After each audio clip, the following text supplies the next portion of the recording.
when that luxury multifamily becomes unaffordable for those tenants due to a recession, where are they going to go? Hey, welcome to the Richard M. Shelton podcast. And I'm here with Lance, and we're going to pull back the curtain on the DFW market. We look forward to talking about family, business, real estate. We got a lot to talk about, a lot of topics to talk about today. So look forward to hearing what your insights are. And thank you so much for choosing to do this with us. Thanks for having me. Thank you.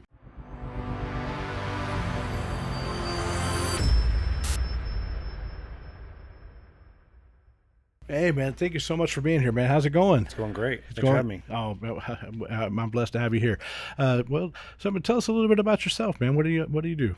So my name's Lance Wakefield. I've been investing in real estate since 2016. I started out with wholesaling. Perfect. Wholesaling has kind of been something I've stayed steady doing for since the beginning. And then I've branched out to other things over time. So I got into some fix and flipping. I bought rentals. I've done seller financing. I've bought seller finance. I've sold seller finance. One thing that's everyone agrees on is the real estate market's always changing, and in the different market cycles, different opportunities arise. And Absolutely. So in a different part of the cycle, I'll do a different strategy. And so we haven't been into a part of the strategy since I've been involved where short selling is really big, but at some point that's going to come back.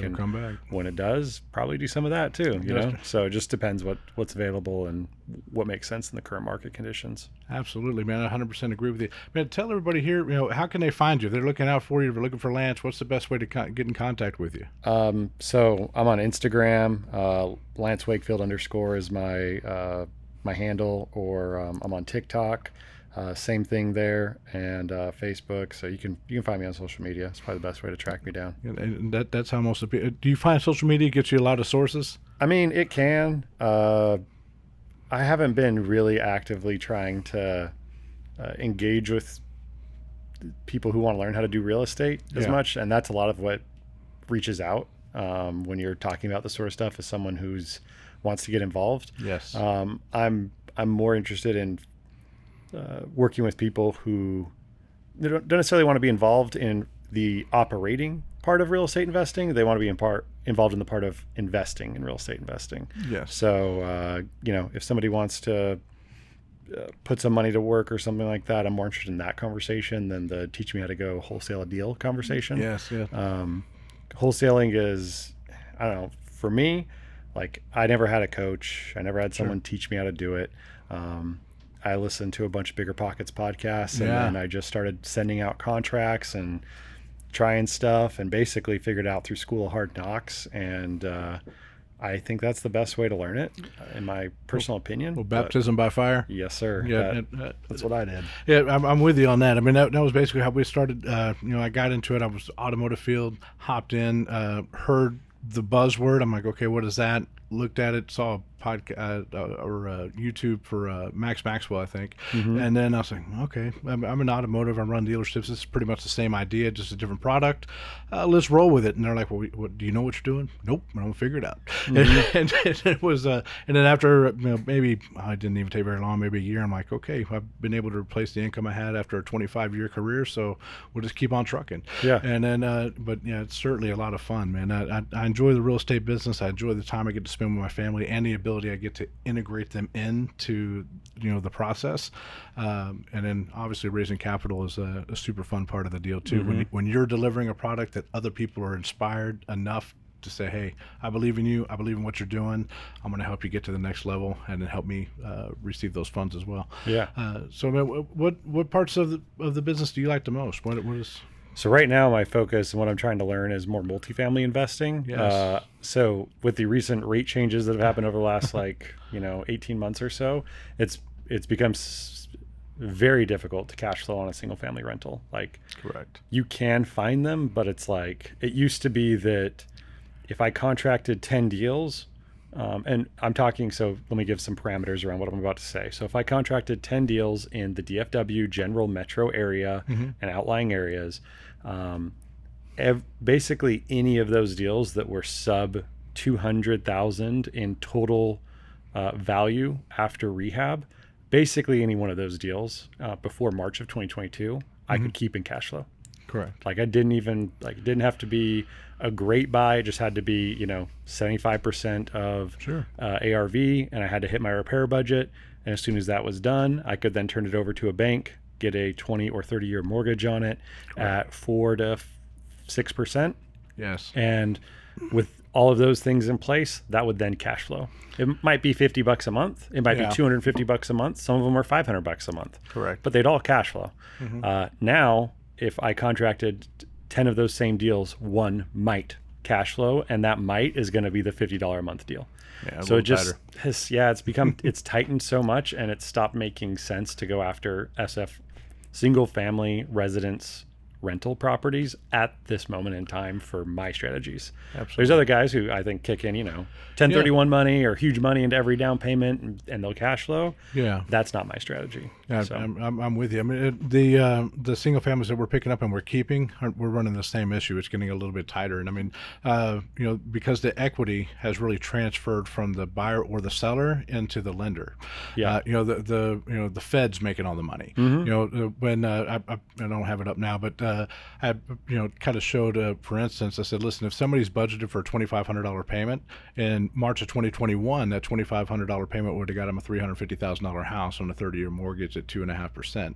If we do that now and they're got a little credit issues and we're at 8, we're down to 200,000.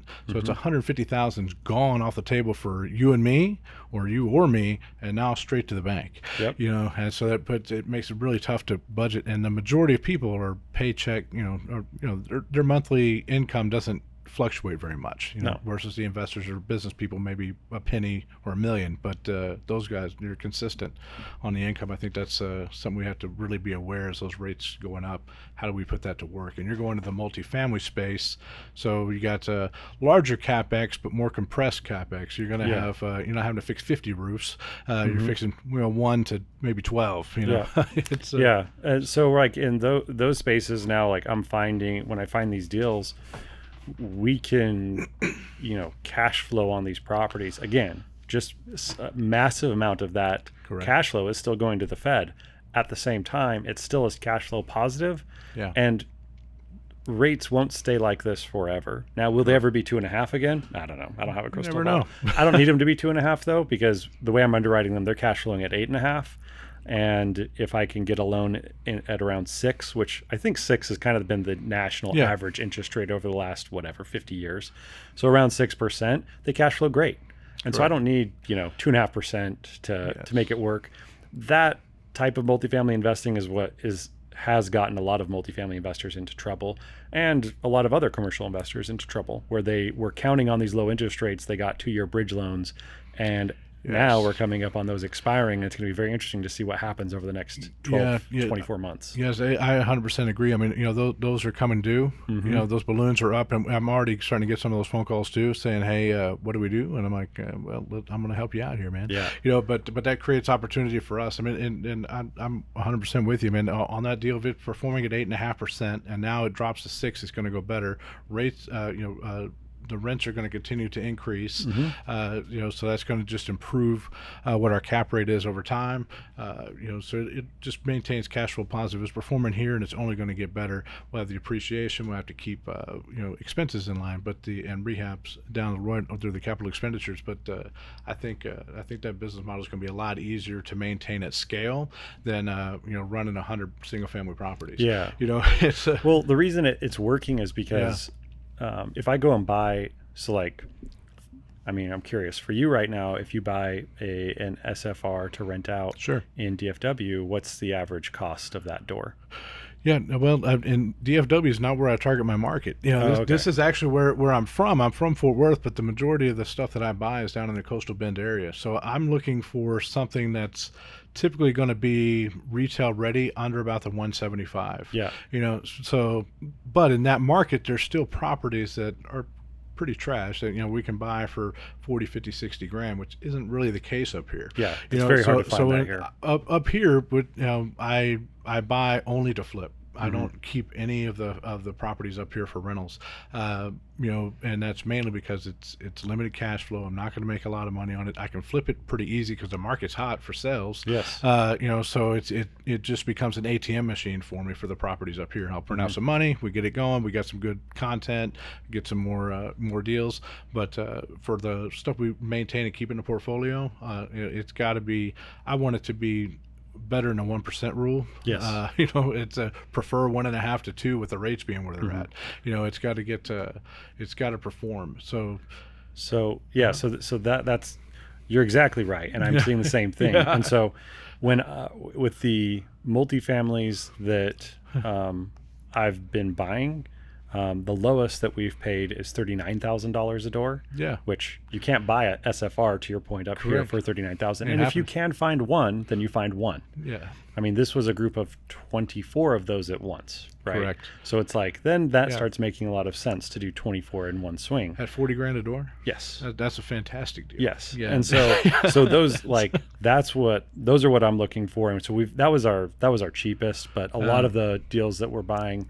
We haven't paid. I think the most I paid is for in Arlington, right next to the stadium. I got a 23 unit for 2.7 million, which is I think 115 a door, which is the highest end. Yeah. The other end is I think we paid 100 or like 99 a door for another project, and then 80 a door for another project. Yeah.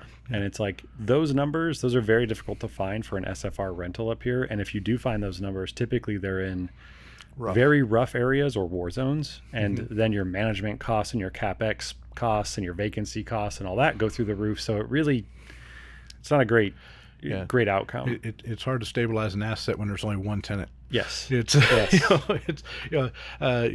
only have two options: either 100% occupied or zero. Yep. It's and that part's stressful, and a lot of people don't understand that. As the landlord, that mortgage payment is still due. You still got to make that payment whether somebody's living there or not, whether they're paying or not, whether they're destroying it or not, whether they're maintaining it and paying perfectly. It doesn't matter. That payment is still responsible for you. And if it's any hiccup in that process could be detrimental to the P&Ls of your business. Absolutely. And for some people, it could bankrupt you. It's if you don't have some oversight. So in a multifamily, you feel that it's a little easier to stabilize that asset. Yeah, I mean, we're just able to find a cheaper dollar to door ratio than we are with SFR. Yeah. And because of that cheaper dollar to door ratio, we're able to cash flow them. And then because of the multiplicity of those doors, we're able to get enough cash flow to move the needle. Correct. Like $50 a month, I don't think that moves the needle for a ton of people, right? Like especially since the inflation we've experienced. Correct. But once you times maybe 50 or 100 times 100, well then it starts making a lot of sense. Yeah, and you start, I wish I had a touch screen where I can show how that breaks out for the the gap. So I can say, okay, $50 on a single family doesn't matter, but when we multiply that times a factor of 50, 100, or 200 doors, you start here divided by here, and they're like, oh, okay, I just created wealth. We add to the value. You got $40 or $40,000 a door, and we're able to move that to a valuation of 60 or 70 a door.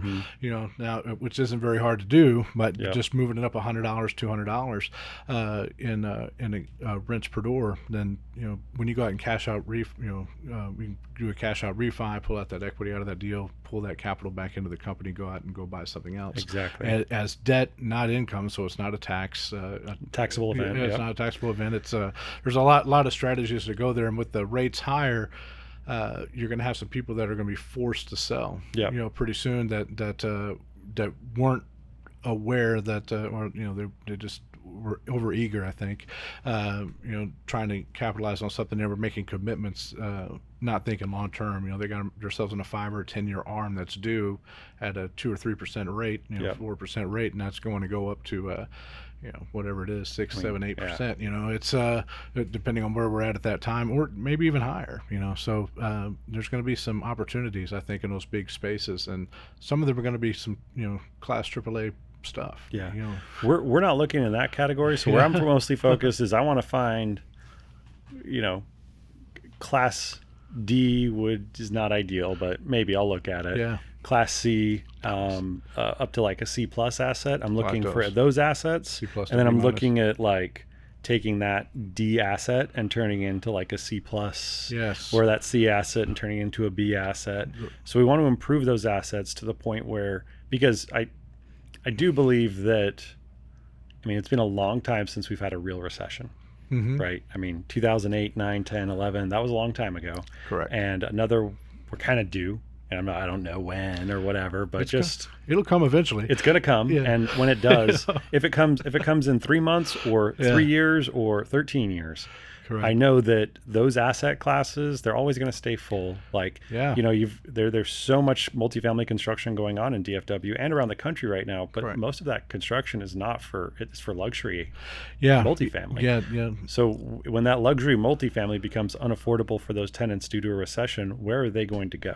Yeah, they're going to have to go to something more affordable. Exactly. And that kind of, you know, goes in earlier. You know, the income isn't changing at the rate of appreciation, so you're only going to be able to afford so much.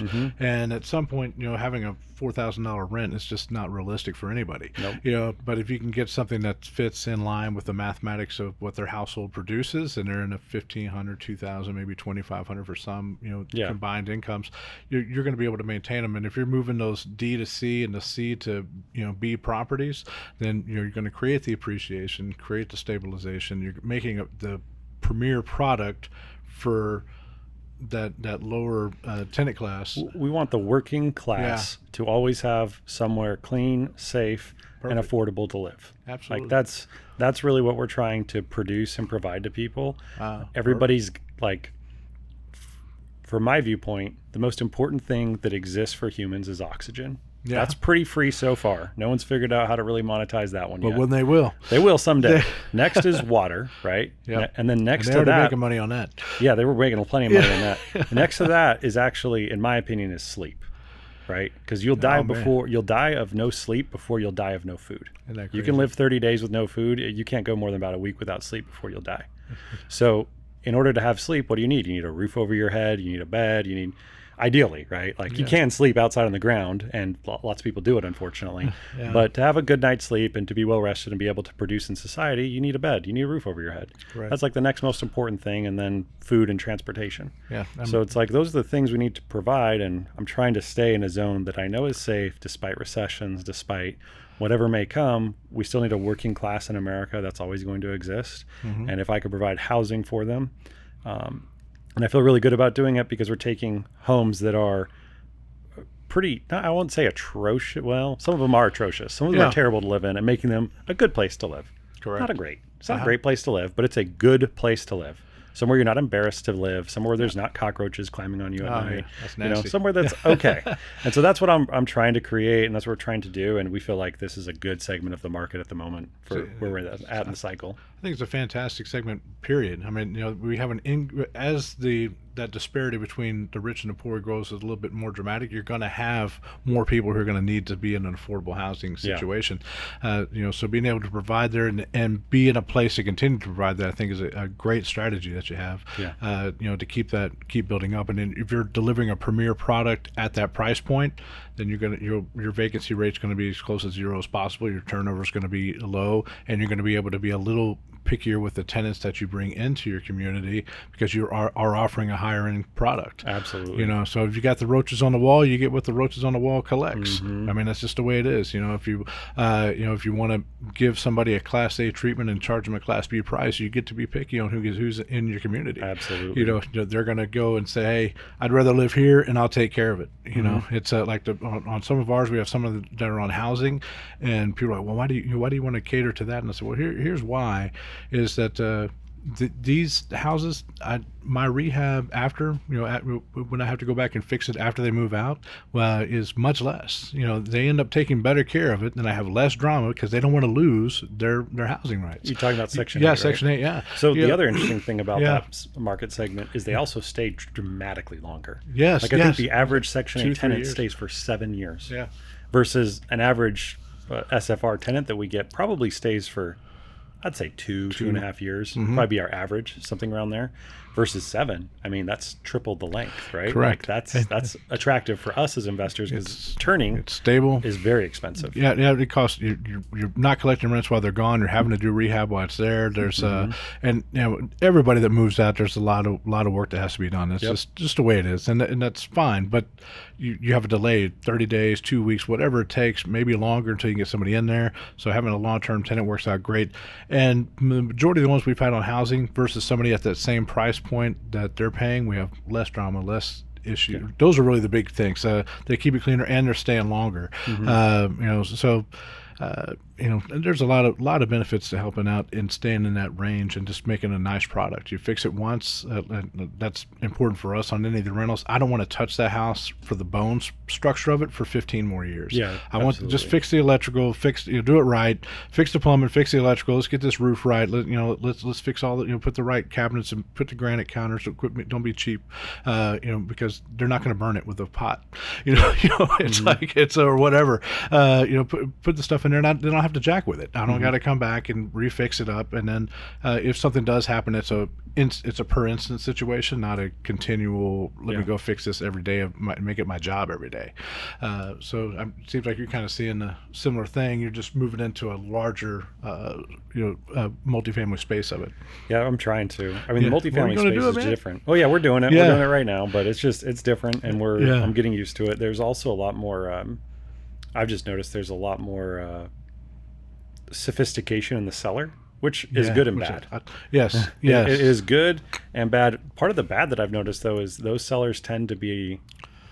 I've dealt with a lot of single-family sellers, and the multifamily sellers are more like knowingly dishonest, if that makes sense. So they know that this thing or whatever needs to be disclosed, and they are avoiding disclosing it. Correct. Whereas with SFR, it's legitimate. Like, they don't know. They're ignorant. Like, it's just ignorance. And it's a little bit different. It's a little bit trickier to catch someone who's trying to trick you versus someone who just doesn't know. Yeah, when you're breaking down those P&Ls and you're looking down, we're like, okay, well, you're telling me this, my NOI is X and X, but it doesn't show that. Yes. It's you're telling me my cap rate is here, but this plus this minus this times this equals this, and that ain't where we're at. Oh well, that's the pro forma. That's the pro lie. That's what it is.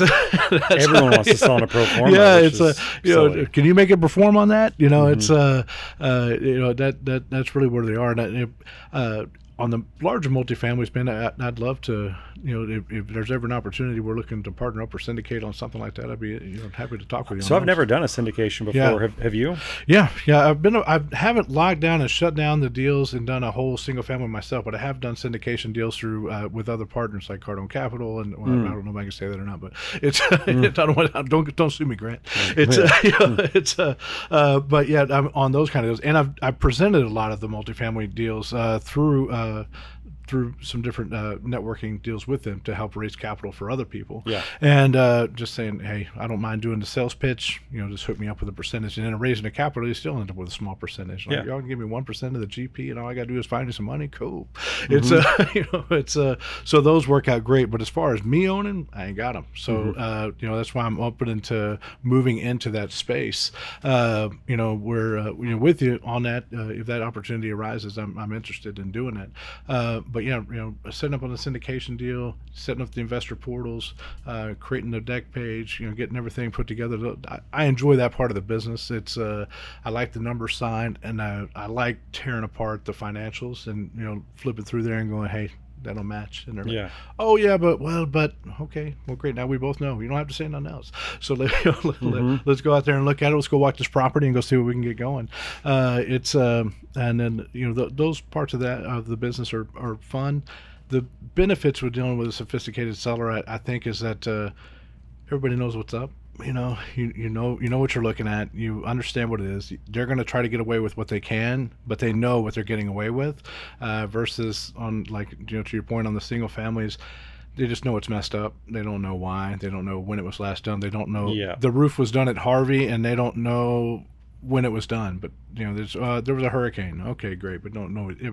But that guy, the sophisticated guy, will tell you the date, the month, how much he spent. Yep. They know it all. Yeah, you just gotta be good at making sure you pry it out. Pull it out. You gotta learn to be a good information extractor. And then as a lot of times I find that you get a lot of information just by creating conversations and letting them talk themselves out of more information. Versus, how do you do that typically?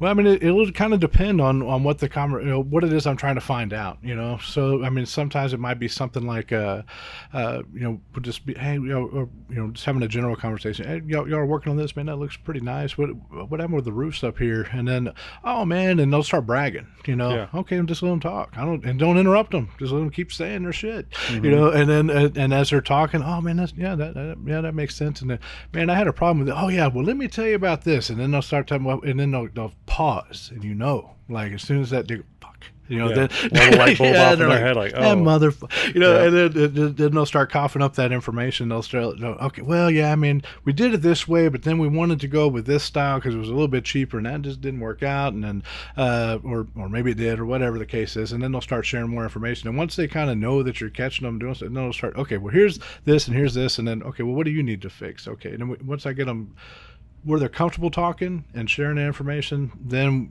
I'll start asking questions once we know that we're going to figure it out anyway. And they feel a little less inclined to be full of shit. Yeah. It's, at first everybody wants to give out as least amount of information as possible. They want to hold the cards closest to their heart.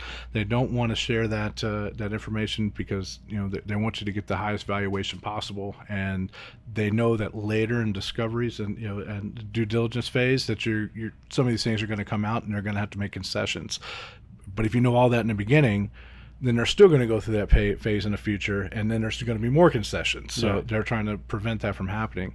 And I think if you just start having those conversations, if you're lucky enough to talk to the owner versus having to deal directly with a broker or agent, and having those conversations, looking at the numbers and having those discussions, you can get them to open up about what's going on, what struggles they're having, and invite them into like if you're dealing with a sophisticated person, this person's an investor. They might be wanting out on this deal for whatever reason. It's time to make the money perform elsewhere. They're about to have they need to have an exit due to finances or whatever, but they are in the game. So these are people maybe you can pull in to do other projects with you, saying, okay, great. We got, this one, we're working on that. Hey, by the way, I'm working on this project over here. Could you give me like a little bit of insight as to maybe something you've been doing it longer than me? Can you tell me a little bit about it and just be humble?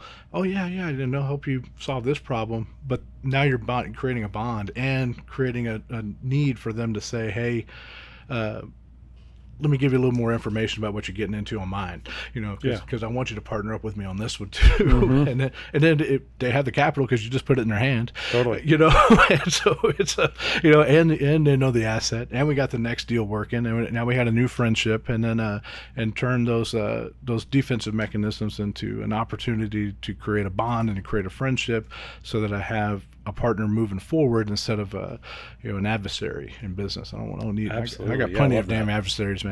They come free. It's it's like, why do you promote all this loving and peace? I'm saying, man, because the world comes with the devils already. I want to put some goodness out there. It's there's no. I don't have to fight to find evil. That shit chases you. But I can put the effort out there to make sure there's good, and it would turn bad situations into better situations potentially. Some people are just assholes.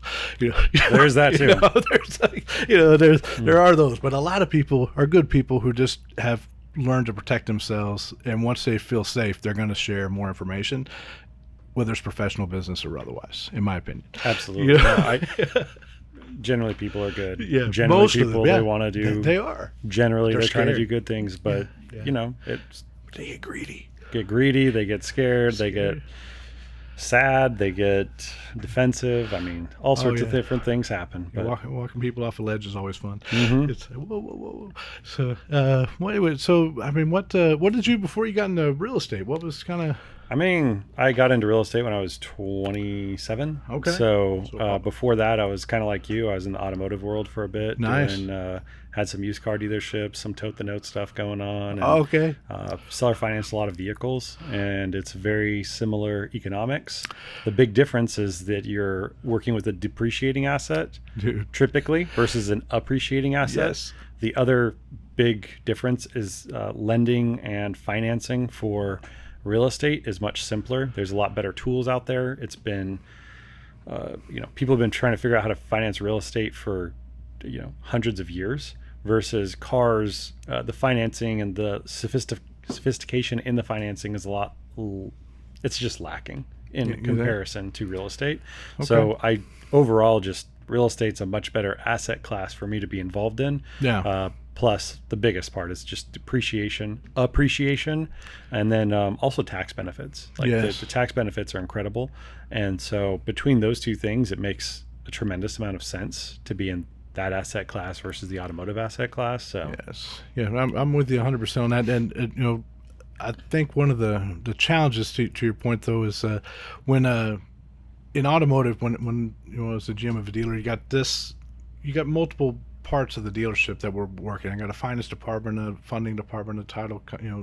We're able to do everything in house, and it blows my mind still that I'm able to put somebody in a depreciating asset with a 500 credit score, no money down, and have them driving in a car in less than 30 minutes, and I can't put an 850 in a house in less than 30 days. Yeah, it frustrates the shit out of me. It does. It's because everything is so compartmentalized through different entities that are not congruent. They don't work together. Versus in automotive, A to Z, from the appraisal, the inspections, the selling, the maintenance, the mechanics, the financing, the title paperwork, everything is one place. Yep. And I want to find a way to do that in real estate. Whoever is able to get real estate to transact in 30 minutes is going to be a very, very rich human being. That's my biggest drive right now. That's my dream. I'm like, I did it. This industry established that this can happen.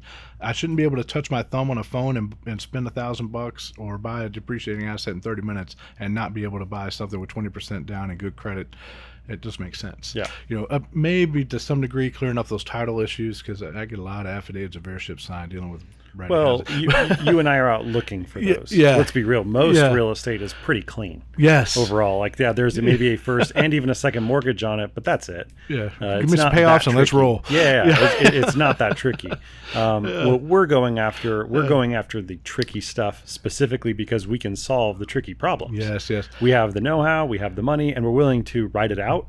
Versus agents are unwilling to write it out, and they're not going to invest a penny in your property. No. Like I've invested thousands, even probably tens of thousands into someone's house with just a contract, or what would be for an agent, a listing agreement. Yeah. And I'm betting big that that's going to come through. Now, if I'm making those bets, you better believe I'm buying that house for a song, right? Yeah, I'm getting a great deal, but I'm also solving a problem that no one else will solve for them, and they're unable to solve themselves. Yeah. So I'm taking massive risk, and for that risk, I have to have upside, because there are times when I do that and I lose. Yes, I have to have the wins to make up for the losses. Yeah. And the wins have to be big enough and substantial enough that I can make up for those losses. And so when that happens, works out great. But we're offering something in the marketplace that no one else is really willing to offer. When you're wholesaling is what I'm saying, and you're even flipping, but you're going directly to sellers and you're solving their heirship issues, title issues, whatever the issue is. Dirty chains of title. Man. Yeah, I mean, I've seen some crazy stories now, and seen some crazy things, and I've experienced things that I know no agent would solve. Like there was a deal, I think last year, that we had to bring 16 heirs to our office. That's funny. And it's like those deals, like no agent can do that. You're literally coordinating with over a dozen people, and it's very difficult. Yes, I was about to bring that up. We just had a deal. We had to get 9 affidavits of heirship, and we had to bring all these signatures in there. And the lady at the end, it kind of became a little heat case in a way, because after it's all done and she gets paid, she's super excited, super happy. One of the agents had left the posting for sale on Facebook, and she screenshots it. Y'all made all this money on my house. Listen, man, how many people did you try to sell it to? Yeah. Well, a bunch. I said, listen, I saw problems that you didn't even know existed. We got the deals done. I paid the attorneys. I paid the had the affidavits of heirship printed up. I went and researched, skip traced, and found all of these people who you don't know. It's and they had breaks in chain from just over 80 years, like just consistent. And so and luckily because we have, from the wholesale side, you learn how to find people, so we're hunting down these people from that aren't related to them. They're just breaks in the chain that we got to get extra information on, and they don't even know them. So we're finding who they are, find out they passed away, who their kids are, how do we get a hold of these people? No, they passed away too. Okay, who's next? And nobody wants to spend that time. It's and then at the end, when I kind of talked with her for a while, she was, okay, well that makes sense. I mean, if y'all had left it with a realtor, they wouldn't have. It would have died on the vine, and y'all would have just sat there with a property you can't sell. And we solve a lot of problems and clean up a lot of stuff. I think one of the big, well, I don't have it up here, but the is how many people we put to work when we start doing deals. I mean, realtors, title companies, plumbers, electricians, the research personnel, Home Depot people. I mean, I don't know how many. One day I'll add it up, but I put a list together, one of just the ones I could think of, and it's we're 20, 30 people per house probably. Plus there's people they put to work. Yeah, so all those like people put to the work. title company, once you contract them, they're then contracting title plant. They're contracting insurance companies. They're contracting underwriters. Yes. All of these people are getting paid through the efforts that we're making. Yeah. And I would just add to what you said about all of the work you did for that deal. Yeah. I've done all of that, and I've been making their mortgage payment while I do it. Correct. Where I'm like literally supporting this property, keeping it out of foreclosure so that I can buy it. Yes. And the risk that you're taking doing that is massive. Yeah. Like, when you go and pay that to get it, and then you worry. Okay, are they going to actually sell to me? Are they going to perform? Yeah, yeah. It's because I've done that. I said, okay, for me this thing's going to foreclosure tomorrow. I need $30,000 today. Okay, great. But there's no real guarantee. I mean, you can have a contract, but it doesn't matter if they don't sign it. There's not a lot you can do. The recourse is suing them, and we all know how long that can take. And what do you get? Okay, so I sue them, and I'm just they owe me money that I'm never going to get. It's you can eventually get the property, but it's a lot of work, and then you've spent all that money to get them there, and then you have to go and spend money with attorneys. Correct. The total amount of money you could end up in that property is massive. Yeah. Luckily, in that case, if you do go through that, the attorneys should be compensated in the end. Correct. If you win and prevail. Yeah. Through the proceeds of that sale, and that seller will have to pay your attorneys. Only if you win, though. Only if you win. So you better have your ducks in a row, man. And then it makes sense, and the whole project makes sense. But yeah, fortunately, I haven't had any issues where that hasn't happened. It's just when we go out there and step up to the plate, it's realistically, you're taking a calculated risk. What's up. And so you get it, you give it whatever handled you need to get handled, get it done, get it closed, and then across the finish line. But sometimes buying that time gets scary because it's if I can't get the bank to pull it off, then I got to pay. It's kind of like gambling, except for instead of being the person gambling at the table, you're the house. Yes. So it's like generally you should win, right? But you will lose occasionally, and there is going to be the guy who walks in that does beat you.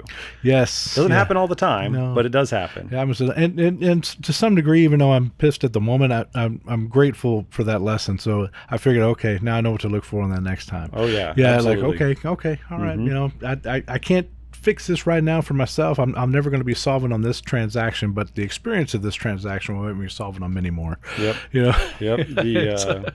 I'm going through that actually right now with one of the multifamilies that we bought. It's so I did all my due diligence pretty well. Like I did everything right, but the thing that I didn't do right is I trusted the seller instead of actually having gone into the correct parts of the city to discuss with them their viewpoint of the property. Yeah. And what it's come down to is the seller gave me bids for redoing basically the parking lot and driveways and stuff. And we were planning on moving forward with that, and come to find out the city had already told the seller, no, we won't approve any of that. You can't do that. You need to do it a different way. Correct. So instead of asphalting, we need to make it all concrete. All concrete. And the price difference in that is a solid double. Couple dollars to 12. So it's quite a bit more. And so learned the lesson. Luckily, the deal is still a good deal. You work through it? Yeah, we'll work through it. I mean, the good news is, 5 years from now, you won't have very many repairs. No. Yeah, we're going to have, it's all going to be just like you said, but we're going to have everything done. All the major stuff is done, and then there's like onesie twosie stuff. Yeah, I mean, that concrete's expensive, man. When we're doing for the houses, not so bad. I think the biggest project I had done, we built a we're doing 10 acres for one of the dealership parking lots. I'm like, holy shit! Man, Oh this yeah, stuff's 10 acres of concrete. Yeah, Oh yeah, man, yeah. I It was can't a even huge imagine. pad for. We at that particular location had it's a 13 point What's that, location. 430,000 square feet of Yeah, concrete? yeah, it's a lot. At Yeah, $10 a square yeah, foot. yeah. And it was, I think it was 870 at that point, but nonetheless, it was I'm just easy math. yeah, yeah, yeah. It's like $10. It's enough. It's a lot. Yeah. And then, so we're putting that together, and I'm thinking about it. It was a 13 point store, so they needed a parking space for all the cars for all the locations, and so it was a back storage for all that. I'm like, that's a lot of fucking concrete, man. Yeah. And then I'm like, well, I'm glad it ain't my money, sir. Thank you. Yeah. It's whatever. Here you go. But it's but yeah, it's in that process. $4 million And just concrete the project. undertaking was huge. I mean, moving all the stuff, getting everything cleared out, making all the it was a beast, and getting to watch that. Then I see it on a smaller scale, and I'm like, all right, so now it's 12 times. We got 1,200 square feet, 1,440. Okay, Yeah. it's okay. So, how much are we gonna do? Whatever we're gonna get, 4,400. But so what else is going on in your world? What kind of things are you looking to inspire and create? So the other kind of things we've got going on is, flipping homes and flipping contracts. Those are the kind of the other two things that we're Love doing those. at the moment. And flipping homes is awkward right now, to say the least. Like, Yeah. it's just weird because, prices for everything have gone up so much. So that's all there. Repair So costs, yeah. repair costs are just higher.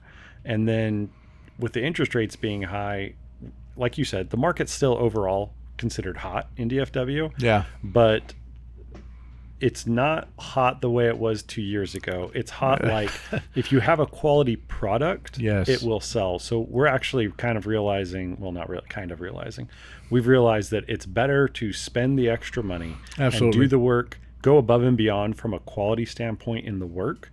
And even if we have to sell the house for more than we were planning to Correct. make up for it, it's worth it because people will pay, I don't want to say stupid money, but they'll pay more than an appraiser can necessarily justify for a property if they have basically good vibes from the property. Correct. Now, 100%. Like if they just feel like, hey, this home was well done and I can trust this work, they will pay over what what an appraiser can justify for that property. And so It works. going higher and harder on rehab. Like we hired a designer this year. Absolutely. Who she's great, and she makes an extra touch, because part of the problem with this male dominated industry is that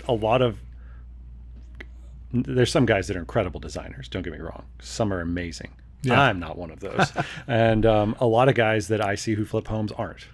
And so having somebody who knows what they're doing and how to, for a low dollar amount, add a really good extra touch, we found that that's been very helpful. Yeah, no, when I first started flipping houses, the way I was able to kind of decorate them out is I got the realtors. I said, listen, you're going to have to sell it. So you tell me what you want in here to make it sexy, because I know it's going to sell. Yeah. So I'll make it look good and I'll get it funded, but I need y'all to make it have some sex appeal, because I need to get across the finish line.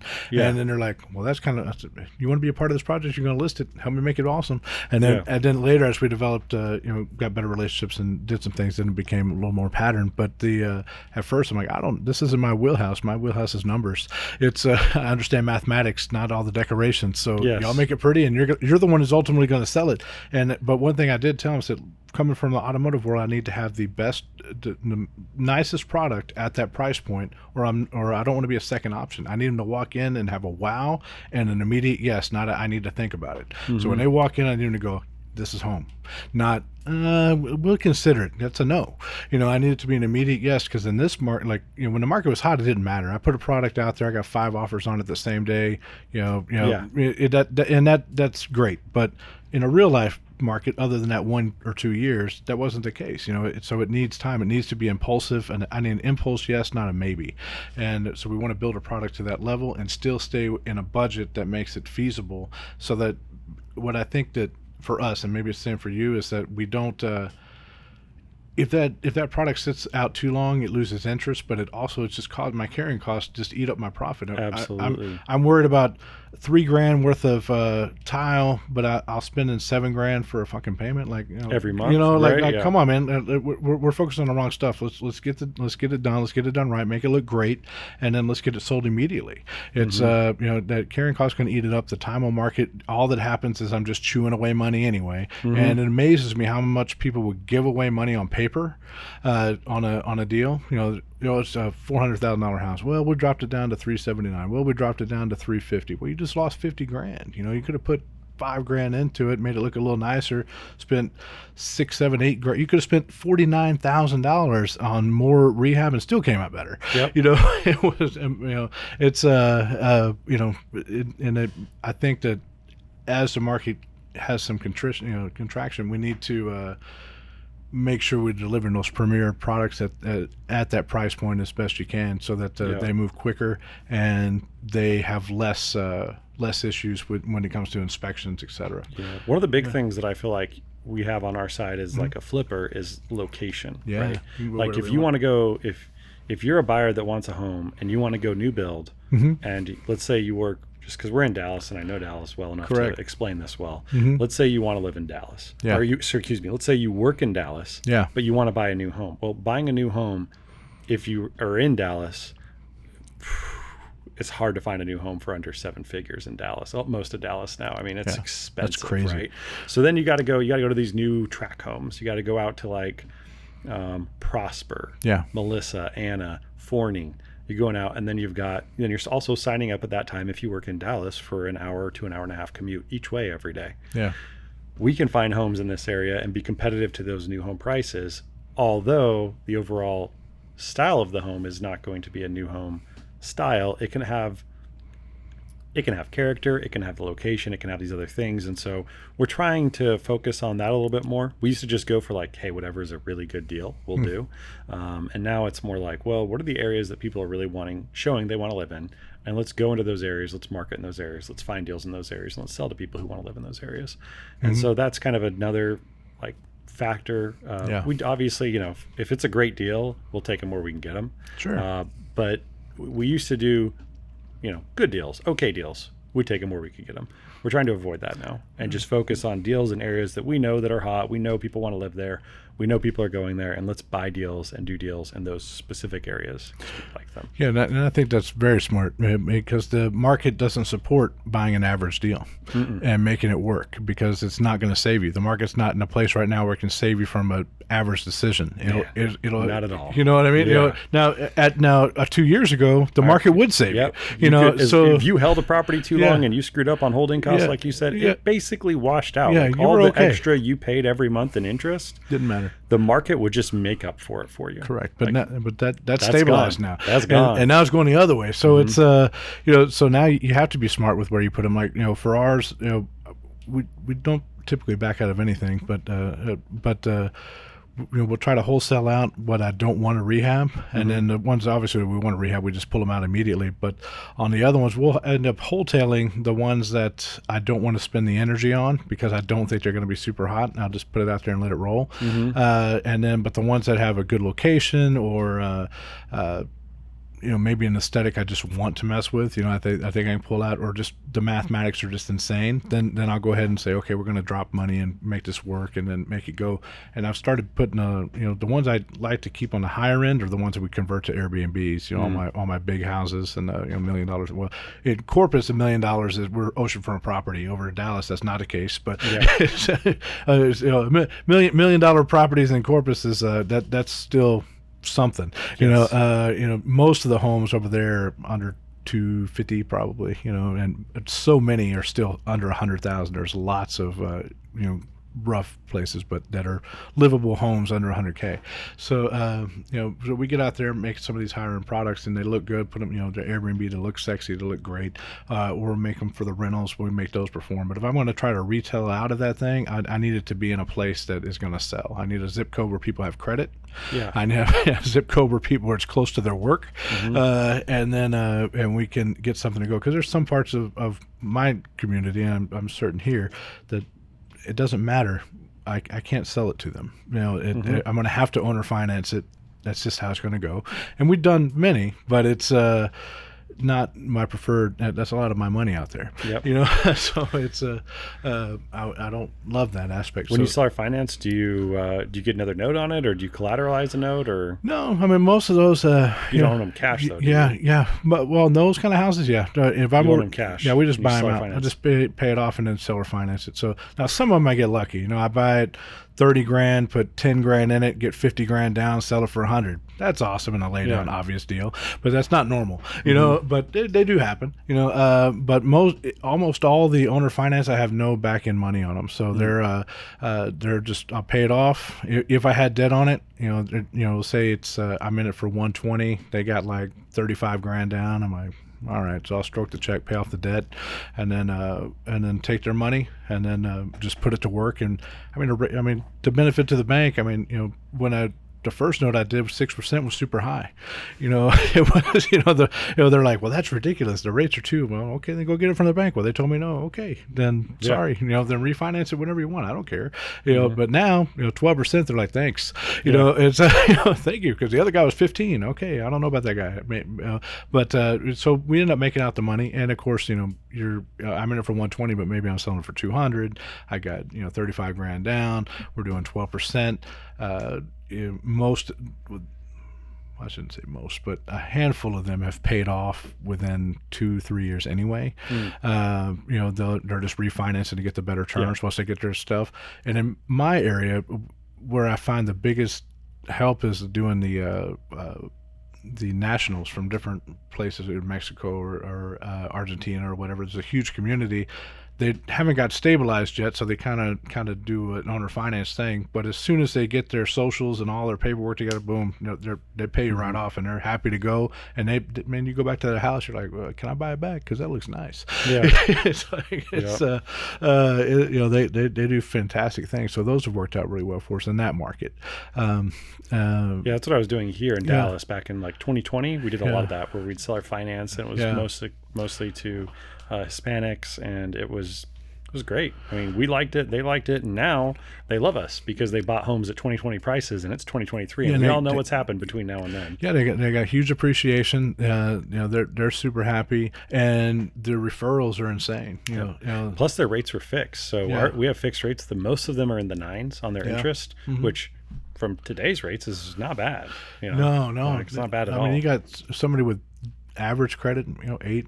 Some of these people don't have any credit because they didn't have credit for whatever reason. So this is the only way that they could get a property, and if they got it, they did. To their credit, though, they took the risk, and instead of putting $1,500 or $2,000 down for first month rent deposit or whatever, they put up $15,000 or $20,000. So they did take that other chunk of money and they risked it, and worked out for them.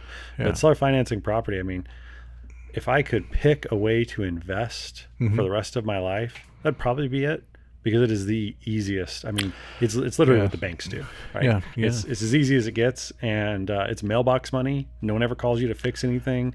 There's never any disputes. Taxes, If they ever do like move out, it's like, well, I mean, I don't want to sound like a jerk or anything, but great, I'll take the property back, I'll fix it, and I'll resell it. And we've had to do that a handful of times, and it's worked out great for us. And I don't know why or what happened to lead them to that point where that's what they chose to do, but it's not the end of the world for them either. Some of these people did only put down $10,000, and that $10,000 is a lot of money, but they also had somewhere to live for quite a while, and they had the option to continue to live there, and for whatever reason it didn't work out.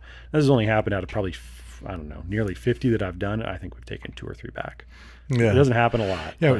Well, as of this point, we haven't had any that we've had to pull back, which is a blessing. But I don't have very many out there. We got a handful of them out there. It's not my preferred thing to push at the moment, mostly because it's just a lot of money. Stop making sense too. It made a lot of sense So for us, we'd either wrap the note or collateralize the note. Yeah. And so we wouldn't have too much money in the deal, and oftentimes no money in the deal, but we'd be making good returns.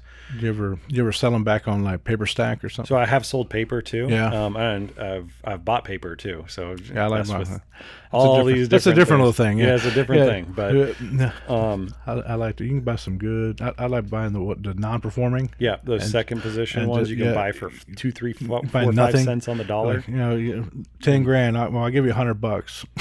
And they're like, okay. Yeah. You call the guy up and say, listen, you owe 10 grand. I'll sell it right now for 5, and I'll give you 2 grand. Cool. Yeah. $1,900. Thank you. Mm-hmm. You know, it's how did you find me? Don't worry about it. Yep. I'll find you again if that check don't clear. Mm-hmm. It's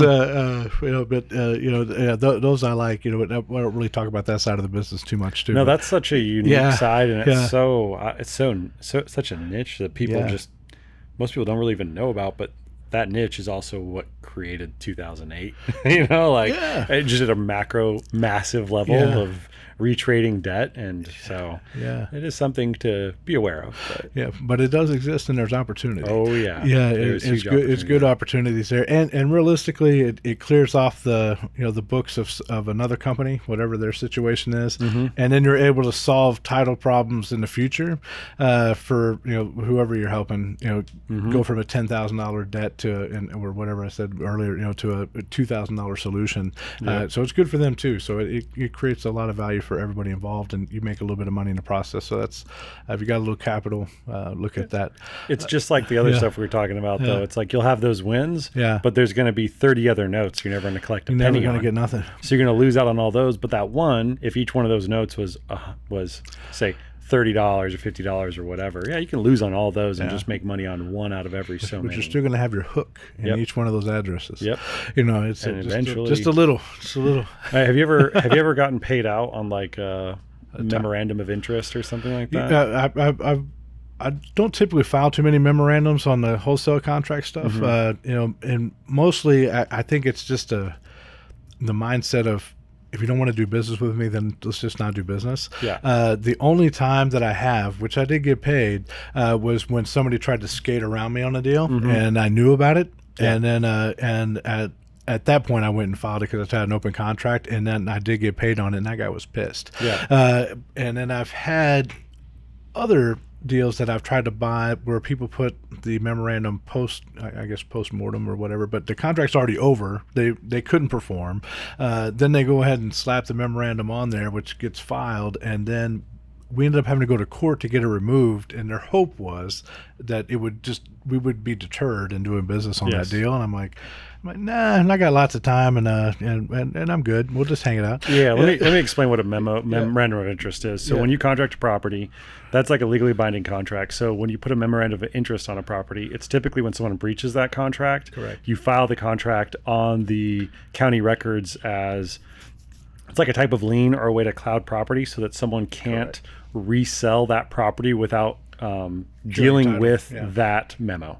And so we use it. So like when we contract properties, if we back out or we don't perform for whatever reason, we would never, ever, under any circumstance, file a memo. Correct. On the other side, though, if the seller ghosts us, says kicks rocks, whatever, and we have open title and we want to continue to pursue this property, whether to flip, rent, whatever we want to do with it. Well, once we enter that contract, once they remove themselves, we file a memo. There's some people who I know that every contract that they sign, they immediately file a memo. They're not doing enough deals. Yeah, I don't agree with that strategy. We've talked about doing that before because there has been time periods, usually when the market is very hot. That's when we had the most people who would walk out of contracts because they would just get higher offers. Correct. But they signed with us at this offer and this price, and then we, just like we talked about a few minutes ago, put all these people to work on it. Yes. Right? And so it's like, it's our relationships, it's our energy, it's our money. We did exactly what was outlined in the contract, so we hold them accountable to that contract. And with memos, like, we get paid on them, most we don't, but we have gotten paid on some, and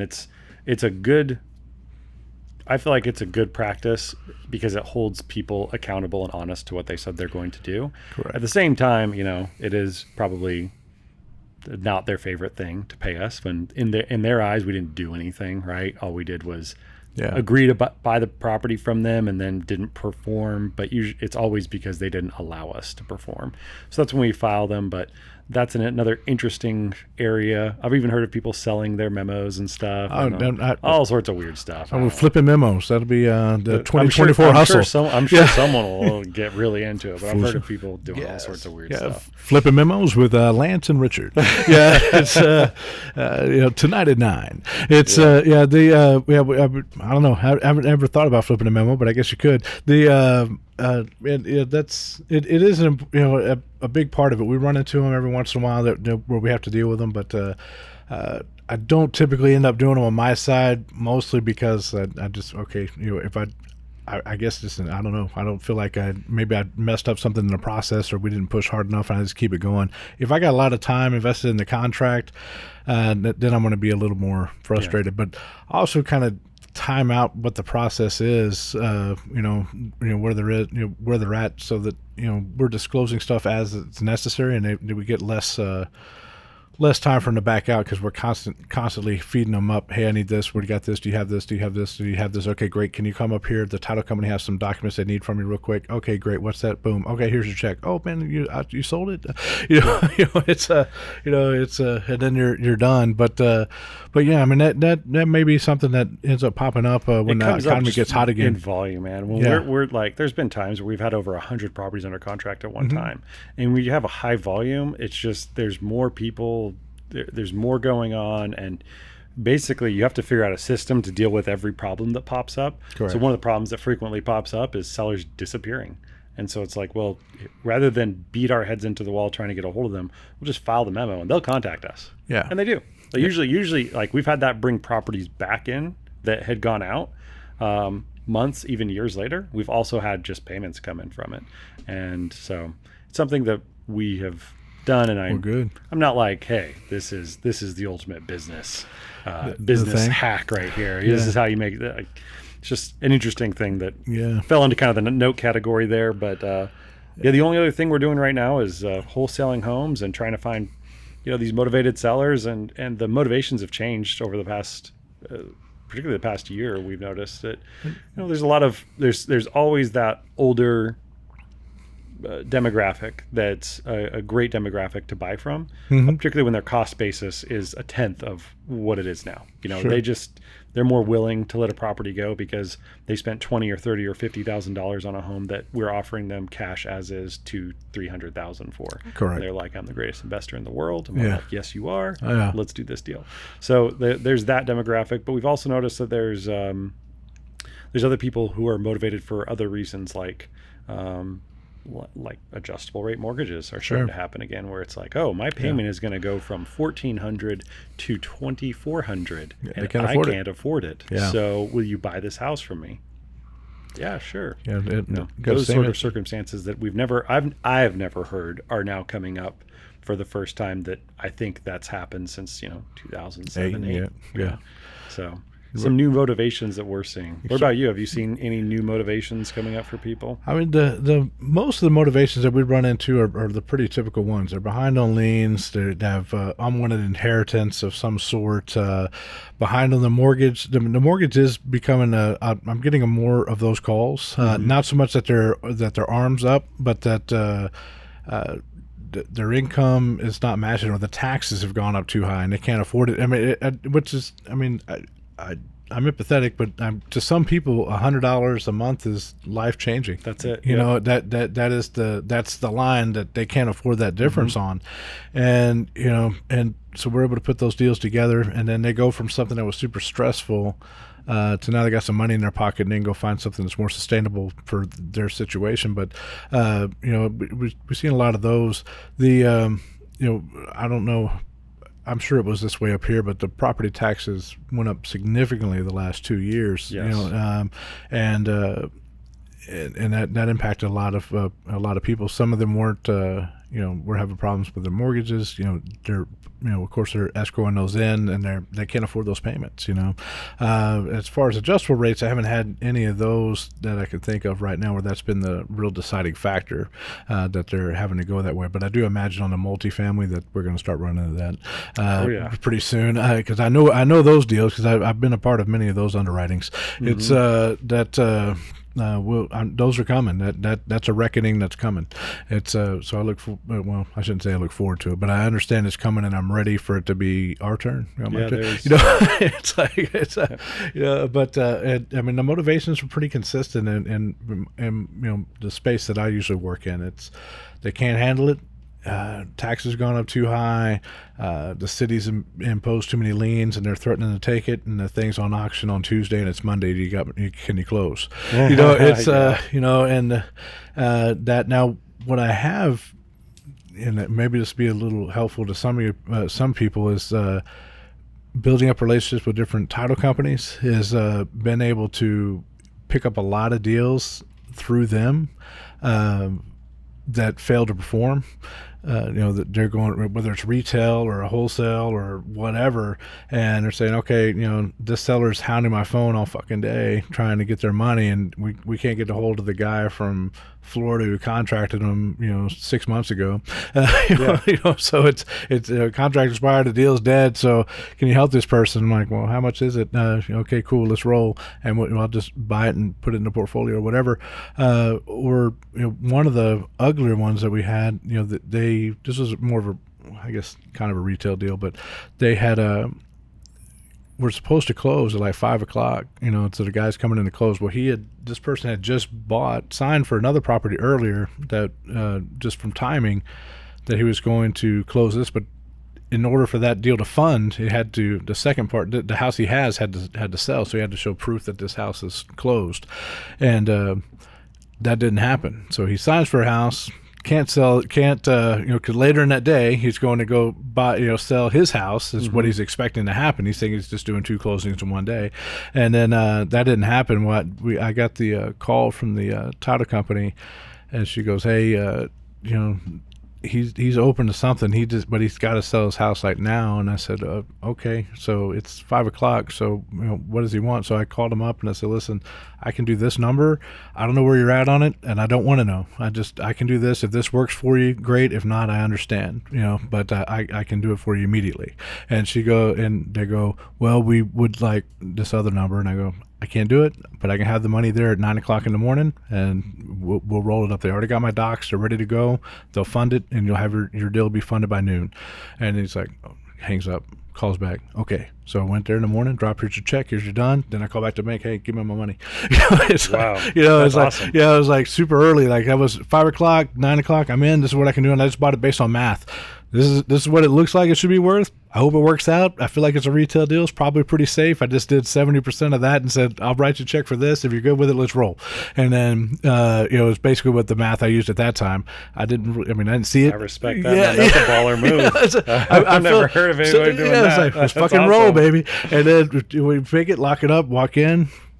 That'll work. Give it a bath, and then just listed it. It was, then we fight the deal later, and we did fine. I mean, it was, didn't really need a lot of work. I did have some plumbing issues on that house that nobody told me about, but it is what it is.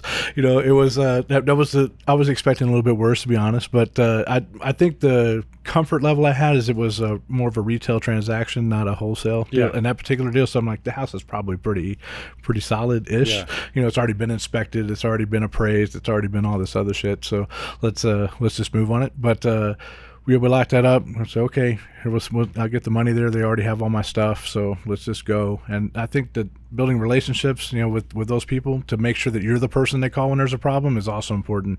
Absolutely. Like when the title company says, hey, we got something that needs to get done, and you go and drop them off a check, then they remember you next time. Mm-hmm. And then I build those relationships real simple. I'm nice, and I bring them tacos and tequila. That's it.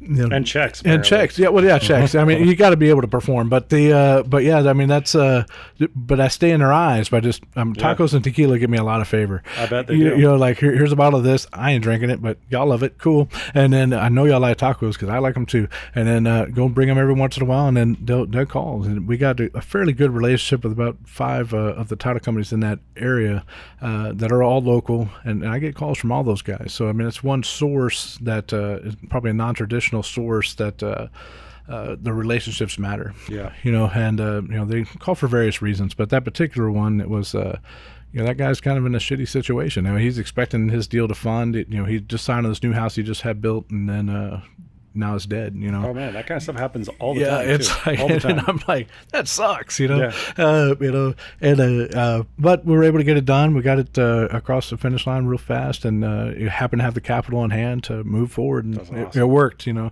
sometimes it's not the case. I don't know how it is for you, but there are times when my checking account is pretty damn close to a zero, and then there's times there's a couple commas in it. Mm-hmm. It's and it could be the same day. It's you know, it's like it could be.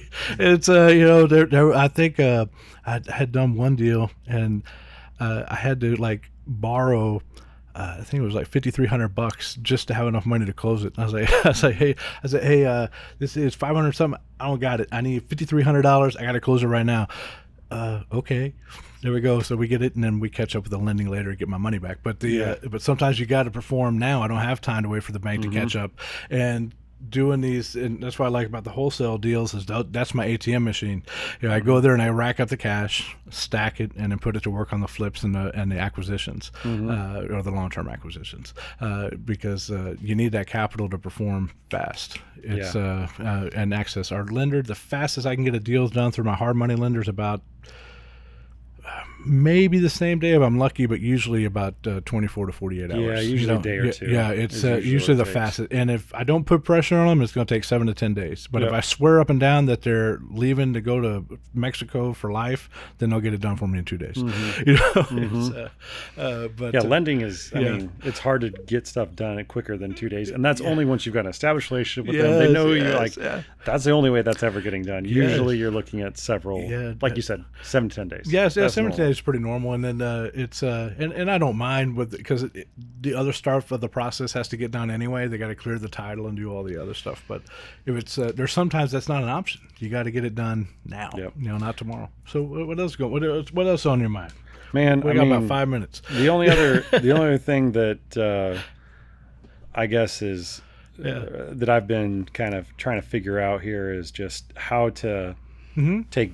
You know, I'm trying to figure out getting my business life, my personal life, and when I say personal life, it's it's my family, it's my mental health, my emotional health, my relationships, my physical health. How to keep all that in balance with business. That's something that I'm kind of always.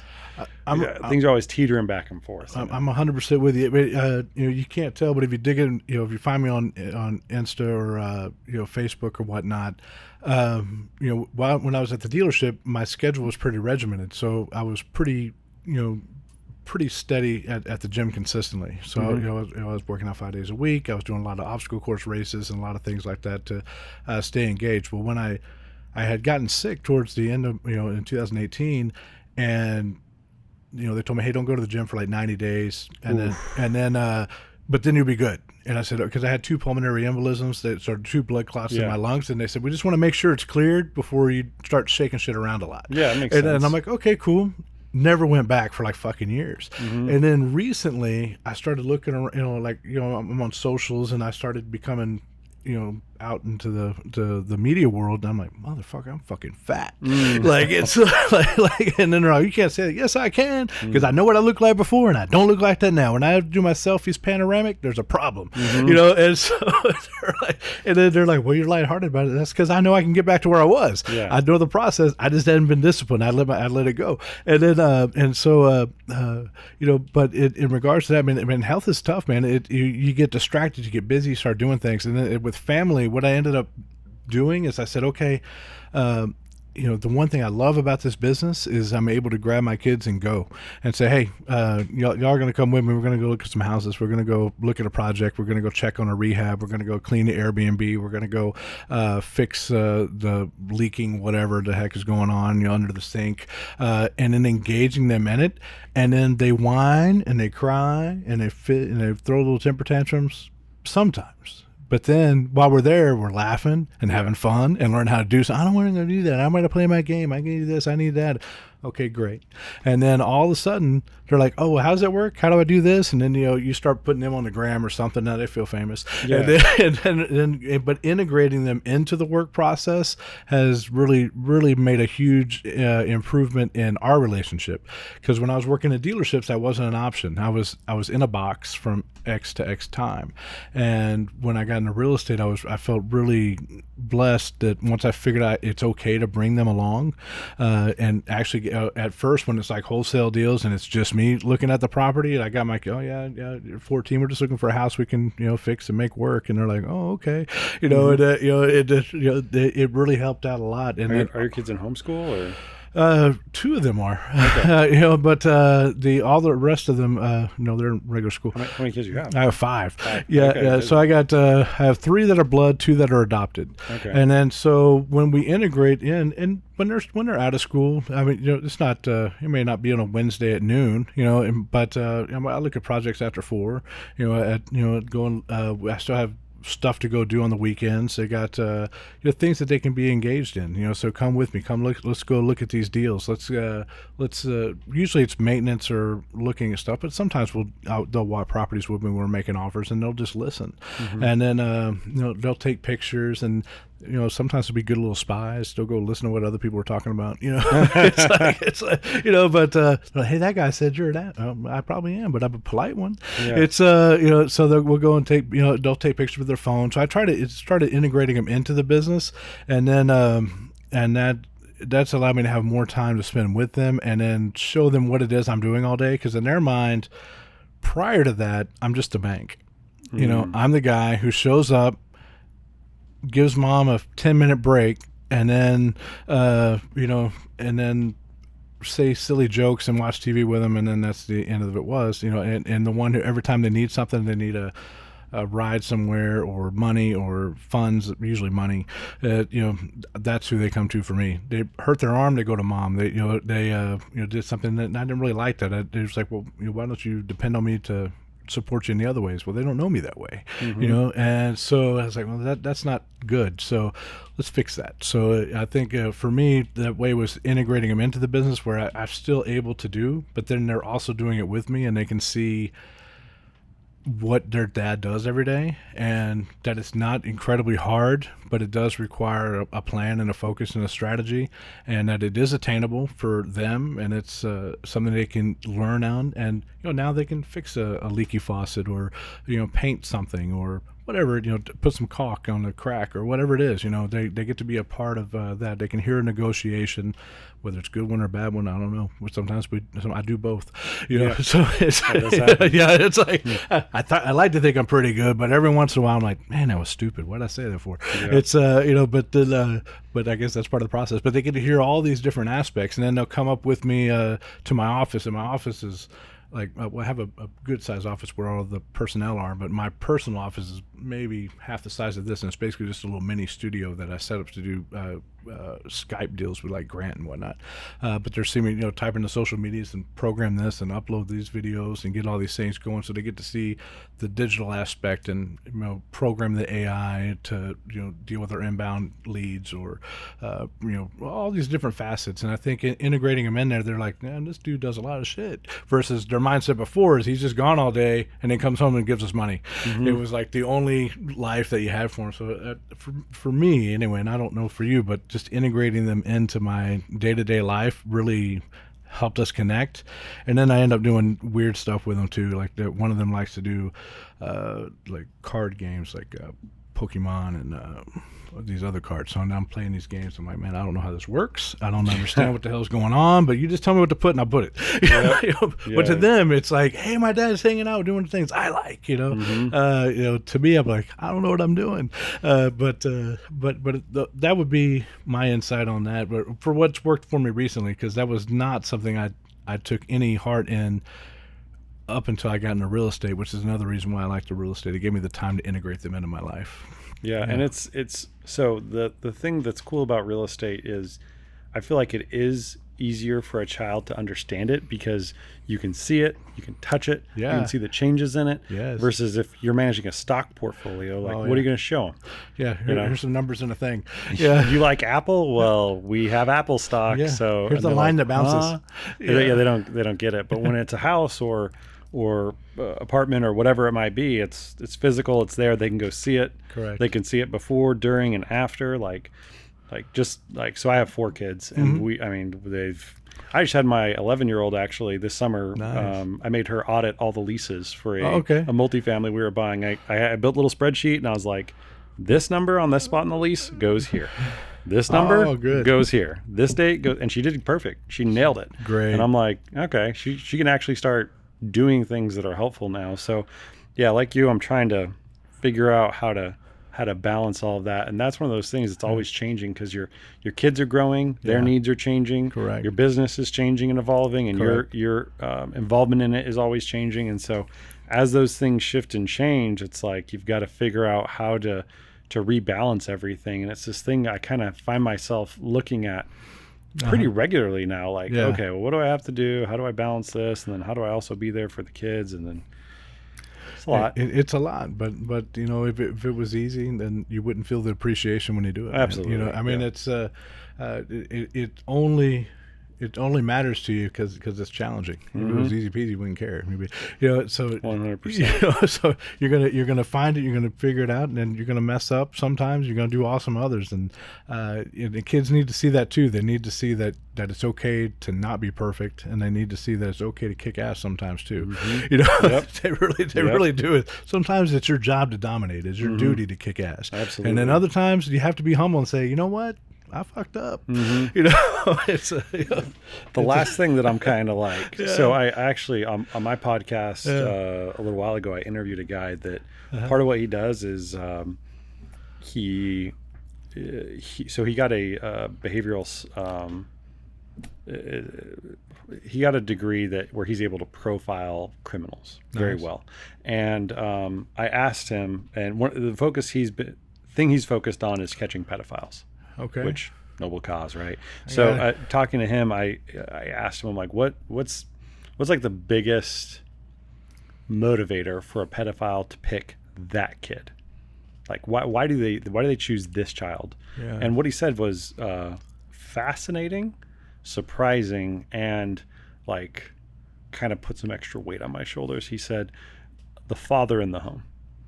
If there's a non-existent father, like there is no dad in the home, that's where they go.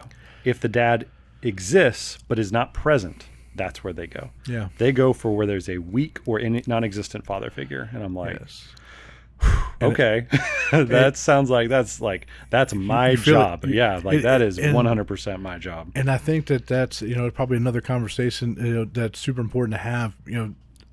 I feel like people are putting a lot of pressure on masculinity and saying, well, we don't want toxic masculinity in the world, but it's our job to protect. We're supposed to be the providers. We're supposed to be the protectors. We're supposed to be the ones who are out there creating the umbrella of safety for the people below us.